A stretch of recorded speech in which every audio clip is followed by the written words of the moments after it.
আসসালামু আলাইকুম সবাইকে। আশা করছি সবাই খুব ভালো আছেন। আলহামদুলিল্লাহ আমরাও ভালো আছি। আমি এসেছি আমার এক ফুপির বাসায়। ওই ফুপির ছাদ বাগানে আমি কিছু গাছ লাগিয়ে দিয়ে গিয়েছিলাম। তো দীর্ঘ 4-5 মাস পর আমি আসলাম ফুপির বাসায়।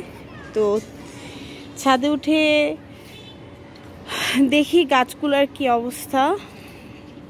চলুন আপনাদের সাথেও একটু শেয়ার করি।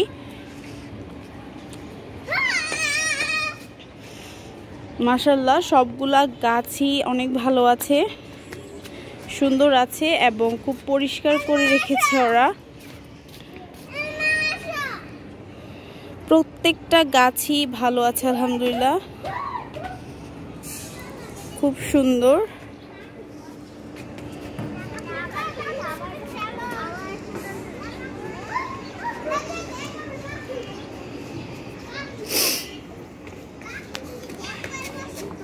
আজকে ছাদে একটা খুব মিষ্টি মিষ্টি রোদও আছে, খুব ভালো লাগছে।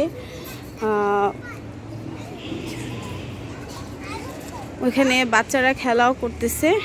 দিয়া, এটা হচ্ছে আমার বড় বোনের মেয়ে তামজিতা, ওটা হচ্ছে ইলমা, ওটা হচ্ছে দিয়া। এই তোমরা হাই বলো, একটু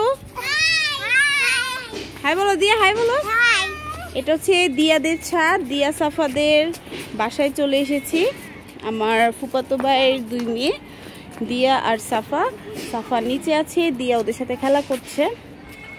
তো ছাদটা দেখে আলহামদুলিল্লাহ আমার কাছে খুব ভালো লেগেছে। খুব পরিষ্কার করে রেখেছে, গাছগুলাকে খুব যত্নে ওরা রেখেছে। এই তো এটার জন্য ছাদ উঠেছিলাম। আর আজকে রৌদ্রটা এত মিষ্টি, খুব ভালো লাগছে। ওই যে এখানে আমার 2 ভাগ্নি বসে আছে।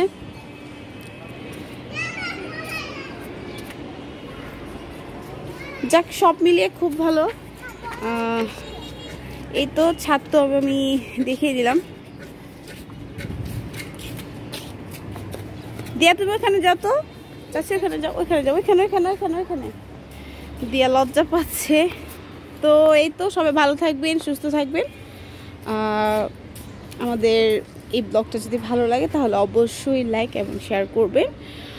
আর আমাদের চ্যানেলটা যারা এখনও সাবস্ক্রাইব করেনি অবশ্যই সাবস্ক্রাইব করবেন। আর যারা করেছেন তাদের অসংখ্য ধন্যবাদ। তো সবাই ভালো থাকেন। আল্লাহ হাফেজ। আল্লাহ হাফেজ দিয়ে দাও, আল্লাহ হাফেজ দিয়ে দাও।